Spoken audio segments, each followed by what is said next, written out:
Hello and welcome to our talk show Vietnam Today on vov.vn. Vietnam and the United States established diplomatic ties on July the 11th, 1995 and upgraded their ties to a comprehensive partnership on July the 25th, 2013. To date, the Vietnam-US partnership has been developing extensively, effectively and substantively in all areas, both bilaterally and globally. In our talk show today, marking 10 years of the two countries' comprehensive partnership, we have invited the Ambassador of the United States to Vietnam, Marc Knapper, to our studio to shed light on the development of bilateral ties over the past decade, as well as prospect of future cooperation between the two countries. Good morning, His Excellency Ambassador Marc Knapper, to come to our studio today. Well, thank you very much. It's a great pleasure to be here. I appreciate very much VOV inviting me today on this important occasion. And you see, Vietnam and the United States have established diplomatic ties for nearly 3 decades, and the two countries are celebrating 10 years of their comprehensive partnership this year. Could you please give a brief on the development of the bilateral relations over the past decades, and what are the key areas of cooperation that impress you most, and why?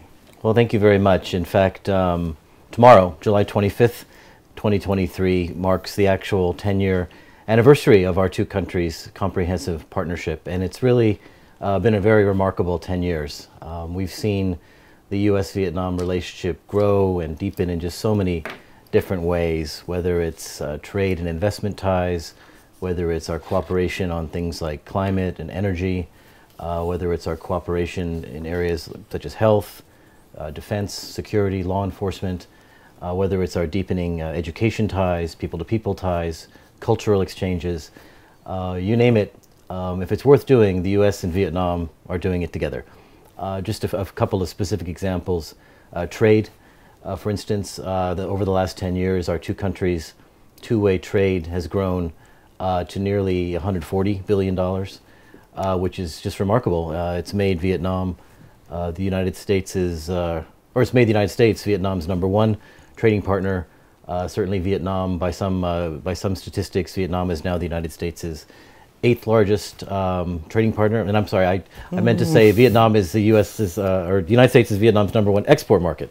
Just make sure I get that right. But by any measure, the U.S.-Vietnam trade and economic relationship is significant.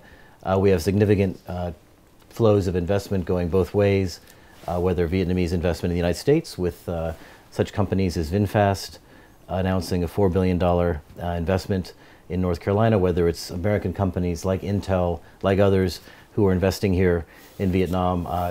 It just basically sends a great message of confidence that our two countries have in each other's economies, and ultimately when you invest in a country, it means you believe in its future, it means that you believe in its future prosperity, and this is certainly a message that is being sent by both U.S. investment here and also Vietnamese investment in the United States. Education is another significant area. We've seen great growth. Over the last 10 years, Vietnam has moved from number 8 to number 5 in terms of being a source of foreign students in the United States. We have some 30,000 Vietnamese students now studying in the U.S., and this is something about which we're very proud. It sends a very strong message, again, about our two countries' friendship and our two countries' future together. Because again, you don't invest in your child's education in a particular country unless you believe in that country, unless you believe in the education that can be provided in that country. And so we're just so happy that Vietnamese families choose the United States as their destination to send their young people, their children, to study, because it sends just a wonderful, strong message about our two countries' friendship. And finally, I would say just over the last 10 years, we've seen great progress in our cooperation as we address what we call war legacy issues.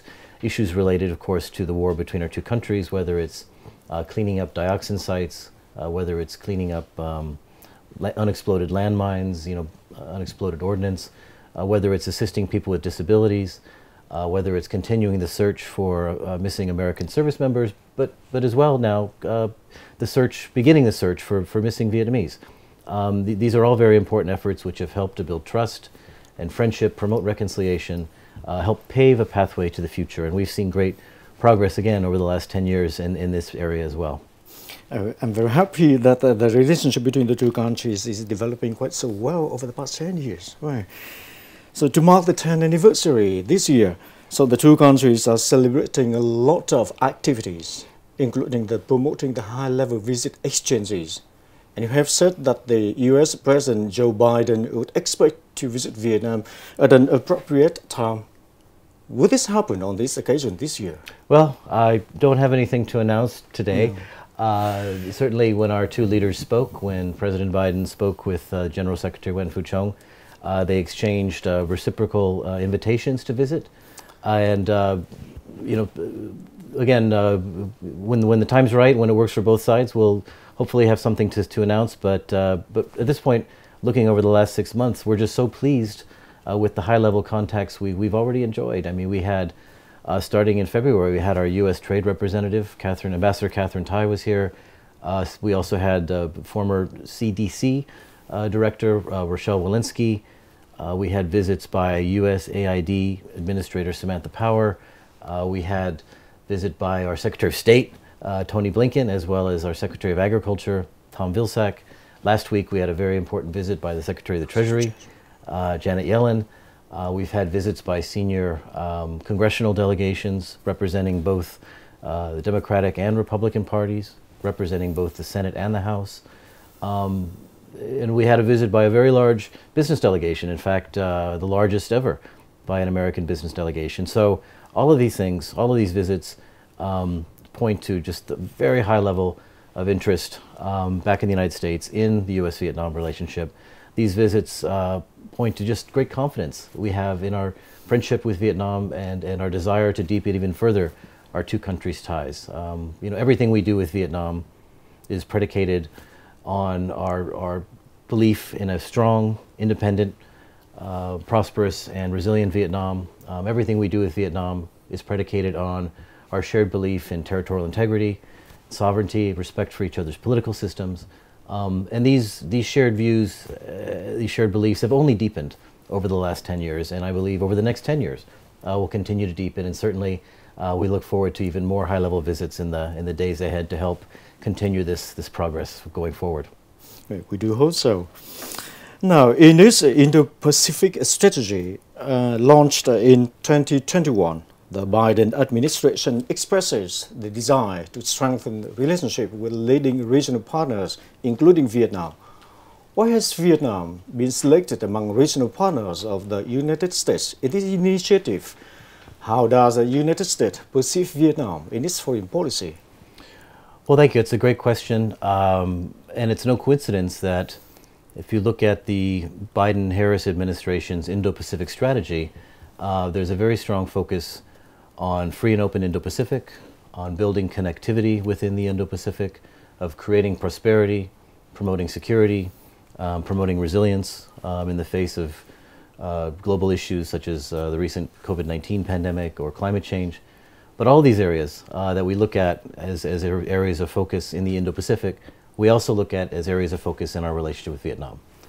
With Vietnam, as I said, we want a Vietnam that's strong, prosperous, independent, resilient, and these are all promoted by the U.S. Indo-Pacific strategy. We work very closely with Vietnam in terms of our shared interests, whether it's along the Mekong River, the South China Sea. We share with Vietnam a desire that countries in and around the South China Sea should be free from coercion, should be able to continue commerce and travel, to have freedom of navigation, freedom of overflight, to be free from coercion, to be able to decide their futures, whether it's their energy futures or their trading or investment futures. And these are all areas the United States and Vietnam see eye to eye on. We believe very strongly in the UN Charter, in the 1982 UN Convention on the Law of the Sea, and we regularly work with our friends and partners here in Hanoi on issues related to these important areas. You know, Vietnam's role in the region is prominent, but it's also a global, increasingly playing a global role for which we are support whenever we can. For example, Vietnam's UN peacekeepers in South Sudan. This is something we've worked with the Vietnamese military to help train these participants in peacekeeping operations. You know, recognizing Vietnam's leading role regionally as well. When Vice President Harris was here, She kicked off the regional CDC office here in Hanoi, which I think is a strong reflection of our belief again in this, Vietnam's strong health role, health cooperation with the United States, as well as its strong health infrastructure. And so, I think with Vietnam, we see a bright and increasingly prominent partner, not just regionally, but globally. Again, we saw this when Vietnam hosted APEC in 2017, when it was on the UN Security Council in 2020, in 2021. Of course, when it was the chair of the ASEAN chair a couple of years ago as well. And so all of these reflect Vietnam's growing prominence and leadership, not just regionally, but globally. And it's something that we very strongly support and want to help continue to foster. During previous high-level meetings and contacts, the two sides agreed to break with the past and look to the future. What has brought the two countries to this point of view? And the United States has committed to assisting Vietnam to heal the wound of the past war, and Vietnam has also vowed to support the U.S. in the post-war war and missing in action issues. Could you give your assessment of such cooperation between the two countries? Well, thank you. And our cooperation on addressing these war legacy issues predates even normalization. You mentioned that our two countries normalized relations a little more than 28 years ago. In fact, our two countries have been working together on the search for missing service members for even longer. We just commemorated the other day 35 years of cooperation between the United States and Vietnam, and it's a cooperative effort for which we, the United States and the American people, are profoundly grateful.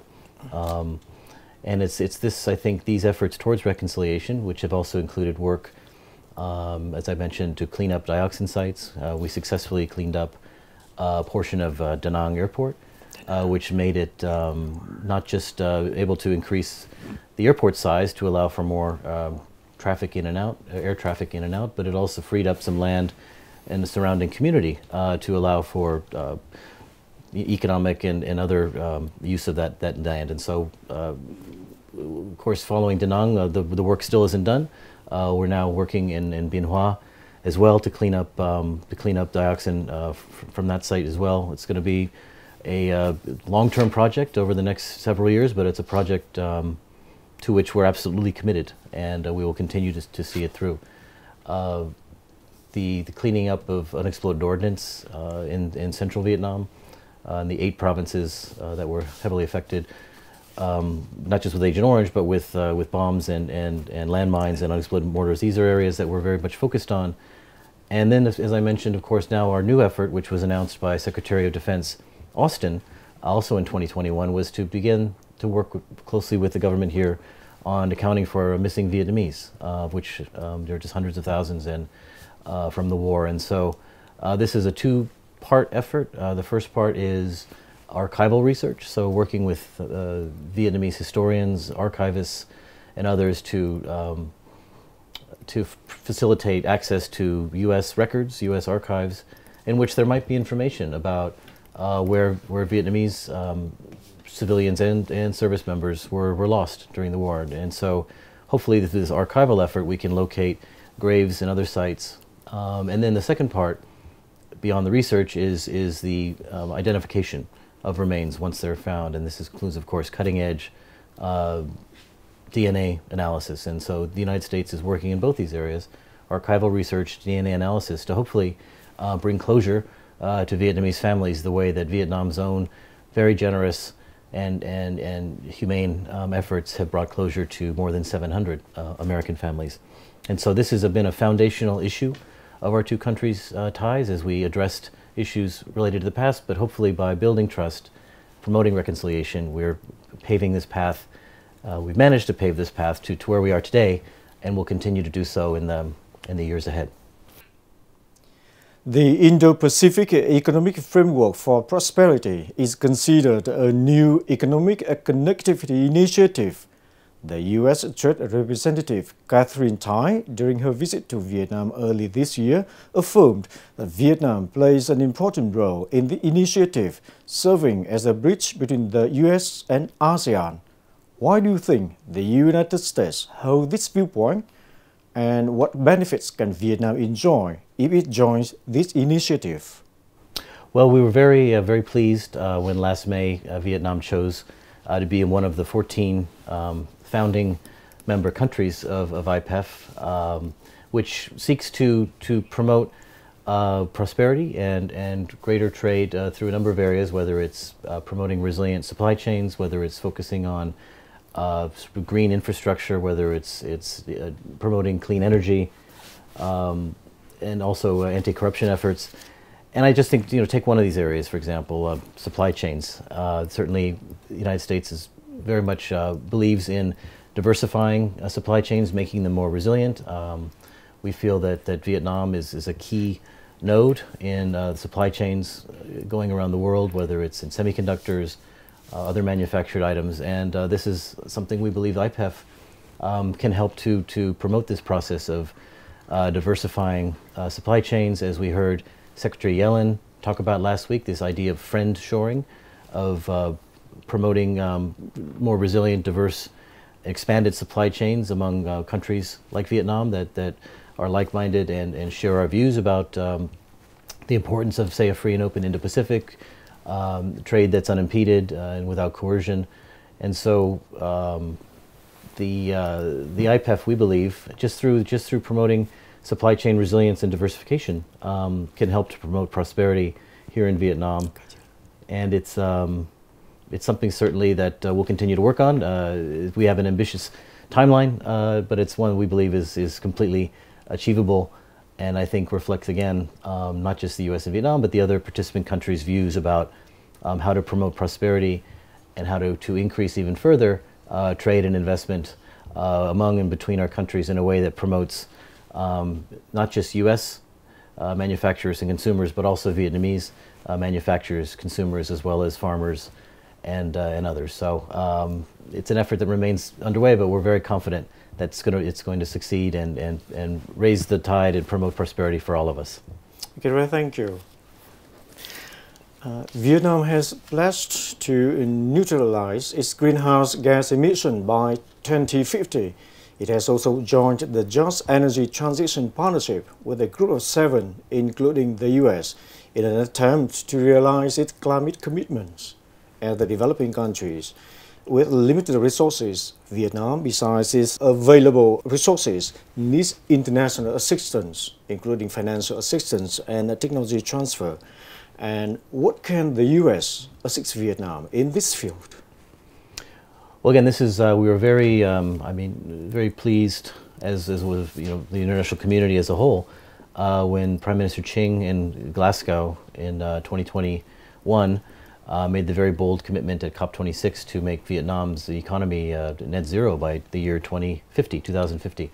And so we are fully committed to working with Vietnam, as are many of our partners in the international community, to help Vietnam achieve this goal.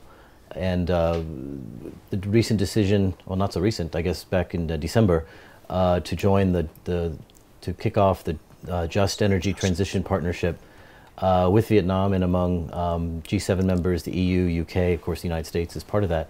And this is something we are excited to be working on. And so the next steps, of course, we had the announcement recently that the Secretariat for JETP has been stood up.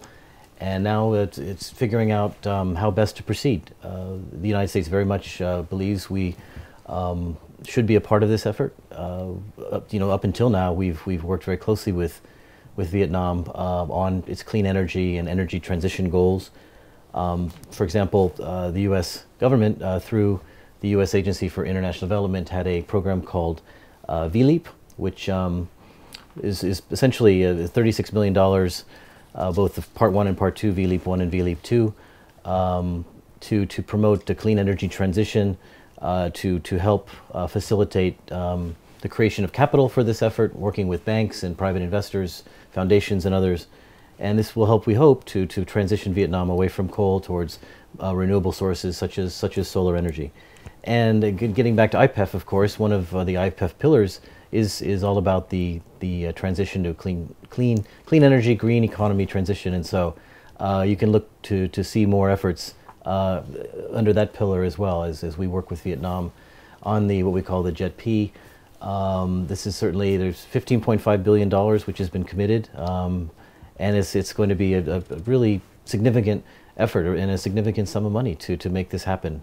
So we're proud of our partnership with Vietnam. Since I've been here over the last year and a half, we've had 2 visits by John Kerry, the special presidential envoy for climate, and he's been working very closely with his Vietnamese counterparts to facilitate this transition, which we very much want to be a part of. And we believe that, you know, our commitment is solid, whether it's financial commitment, whether it's human resource know-how, whether it's technological know-how. These are all areas we believe we can work very closely with Vietnam to actualize its very ambitious but nonetheless important goals to be net zero by 2050. Thank you. Now, during the previous high-level meetings and contacts, both sides talked about the possibility of lifting bilateral relations to new heights. I mean, the strategic comprehensive partnership amid regional and global complications. You also talk about this matter when you return to Vietnam, hoping such a deal would be made during your working term. Could you further elaborate on this possibility, and how is it going? Well, this is something we've certainly publicly been talking about now for some time. Vice President Harris, when she was here in 2021, expressed our goal to upgrade our relationship from a comprehensive partnership to the next level, because frankly we believe that it already reflects where we are as a relationship, that the work we're doing is fundamentally strategic in nature. But we also hope that by undertaking this upgrade that will open even more doors to even greater cooperation in either existing areas or new cooperation in heretofore unexplored areas. And so this is a conversation obviously that has to take place between our 2 governments. But when our 2 leaders spoke, March 29th of this year, when President Biden spoke with General Secretary Wen Fuchong, this is something they talked about, both sort of instructed the respective governments to work on this, and so that's what we're doing. But it's very exciting, and we're very excited by the possibility of expanding even further our 2 countries' cooperation. And it's just, it really, if you look at the work we're doing, it just makes sense. And you know, we've benefited over the years from high-level visits going both ways, which have helped to facilitate growth in our relationship, and certainly this is something I would expect to continue going forward as well. Well, thank you. Now you see that more than 2 million Vietnamese expatriates are living, working and studying in the United States, making up the largest Vietnamese community abroad. How can you evaluate their role in the US, as well as in promoting bilateral relations between Vietnam and the US? What do you expect from the Vietnamese community there? So, if you look at all of the things that our 2 countries do together, whether it's trade investment, whether it's defense and security cooperation, whether it's climate, energy, you name it, all these things we've been talking about, all of those activities are only possible through mutual understanding and through the kind of bridges that are built every day, not just by contacts by individuals like me here in Hanoi or my counterparts in Washington, but bridges that are built, understanding that's fostered through our Vietnamese American community and the great work that they do to help build understanding about Vietnam, Vietnamese culture. In the United States we have so many Vietnamese Americans who are doing such terrific work in so many different areas, with professionals, whether they're in the arts, you name it, and it helps every day. It helps to build understanding, to build bridges, to set a foundation for greater understanding. It's only through this understanding that we're able to do all the great things we're doing together as countries. And so I'm just very, very proud of the work. We see so many Vietnamese Americans who've come back, for example, part of Fulbright program. They come here to Vietnam, they're part of the Peace Corps, teaching English, and it's this understanding and bridge building that really does help to grow our relationship. And the fact that we've got now increasing numbers of Vietnamese young people studying in the United States. As I mentioned, we've got 30,000 plus Vietnamese studying in American institutions, higher education institutions. And again, the contacts they have, the friends they make, the work they do day in and day out, just being there and explaining Vietnamese culture and Vietnam's history helps to build understanding, and it's through this understanding that our two countries are able to do all the great things that we do together every day. Okay, very thank you. It's kind of you to talk about the Vietnamese community in the U.S. Now, more than 1.5 years of working and staying in Vietnam, you must have traveled across Vietnam, implementing projects, meeting interesting people, and sampling the Vietnamese delicacies. What impressed you most? And what do you expect from Vietnam and from Vietnam-U.S. relations? Well, you're right. I have been fortunate as part of this job to be able to travel around and explore different parts of Vietnam, new places that I had not yet visited during my previous time here 15 years ago. I mean, it's hard to say if I've got a particular favorite. I mean, there's just so much diversity and variety here in Vietnam, whether it's culinary, whether it's in terms of landscape, different cultures. I've been fortunate to travel, you know, up north to Lao Cai. I've been down to the Mekong Delta. I've been almost practically every place in between. And you know, what's always struck me, of course, is and something frankly that hasn't changed since I was here previously, was just the warmth and the hospitality of the Vietnamese people. Always welcoming, always willing to share their culture, your culture. And it's really, as an American, particularly as the American ambassador here, it's helped me to understand better your country, and to hopefully through that understanding help promote even more our two countries' relationship. I think you know, the United States and Vietnam, although we do share a shared and tragic history, we have so much that draws us together. We have so much that makes us natural partners. You know, whether it's our connection through the Vietnamese American community, whether it's connection through you know, young Vietnamese studying in the United States, whether it's connection built by Vietnamese investors in America or American investors here, whether it's the many American tourists that we like to welcome here and the many Vietnamese tourists we like to welcome to the United States. It's this, I think, just understanding that we're natural partners, we're natural friends, and that this friendship and partnership should continue to grow. And that's my hope, at least, and certainly my goal as ambassador here, is to find ways to continue to deepen this friendship, to build understanding, and to grow this partnership, because frankly, this is a partnership that just, it makes sense for both of us. It makes sense for our two countries' future prosperity. It makes sense for our two peoples' happiness and security and stability. And so that's my commitment while I'm here, and certainly something I endeavor to continue as long as I can. Okay, would you like something in Vietnamese? For example, your impression of Vietnam, for example. In Vietnamese, would you like? You know what, I'm actually, believe it or not, still quite shy about using my Vietnamese quite so well. Mà không dám nói bằng tiếng Việt. Chụp cả, nhưng mà rất là ấn tượng về âm đức của Việt Nam, và cũng ấn tượng về văn hóa, nền văn hóa của Việt Nam. Nhưng mà cũng biết là chưa hiểu và sâu sắc, nhiều sâu sắc thì phải tiếp tục đọc, học và du lịch trong Việt Nam để biết rõ hơn những nền văn hóa và ẩm thực của Việt Nam. Okay, thank you. Thank you very much, the ambassador, for coming to the vov.vn studio to talk about the development of the Vietnam-US relationship in the past time and the prospect of future cooperation. I would like to thank the ambassador for his impressive sharing about Vietnam and wish you a successful term in the country. We do believe that Vietnam-US comprehensive partnership will continue to develop extensively, effectively, and substantially. Thank you for watching, and hoping to see you in another edition of our talk show Vietnam Today on vov.vn. Goodbye.